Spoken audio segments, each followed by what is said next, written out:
Today I want to talk about Battlefield Season 6 because I think a lot of people are expecting something big, and I'm not convinced that's what we're actually going to get. Season 2 being pushed back a month is definitely the right move in my opinion. I don't think the game's in a state where we could comfortably go with another major update on time and expect it to be good. The problem with this is that delays don't lower expectations, they actually raise them. I think people are going to be expecting more content, but I don't believe that the extra month is going to be used in order to create a bunch of new content. I think it's being used to make sure that updates that are already planned and content that's already planned actually comes out and functions well and doesn't introduce more bugs.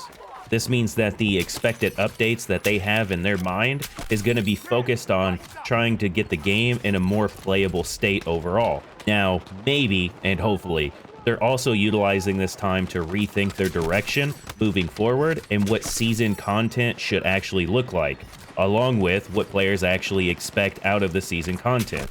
Because of that, I think Season 2 is probably going to look a lot like Season 1. We'll get a couple of timed limited game modes, a couple of new maps, some weapons, and some quality of life updates. And if that's the case, I think a lot of people are going to be disappointed, not because the content is bad necessarily, but because the expectations got inflated by the delay.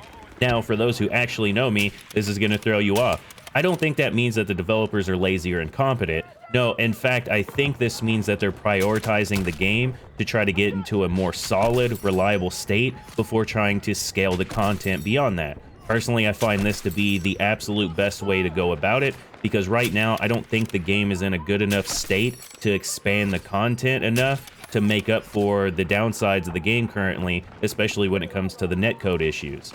Granted, the problem right now is that Battlefield players are starving for maps. 2 maps per season just isn't enough to keep momentum going, especially when in past Battlefield titles, we were getting double, sometimes even triple the maps in the same amount of time. So overall, if Season 2 ends up feeling underwhelming, I don't think it's necessarily a failure, especially if the game gets to a more playable state. The real test won't be Season 2. It's going to be whether or not Season 3 actually shows a shift in the direction of this game, or if this is going to be the norm moving forward. Overall, I'm setting my expectations low and hoping the game gets a more playable state, especially when it comes to the netcode and gunplay. But I want to know what you think. Do you see Season 2 as a make or break moment for Battlefield 6, or is it really about setting the stage for a breakout Season 3? Be sure to let me know what your thoughts are down in the comments below. If you would like more Battlefield content like this, consider subscribing. I'll catch you on the next one. RAMTEID out.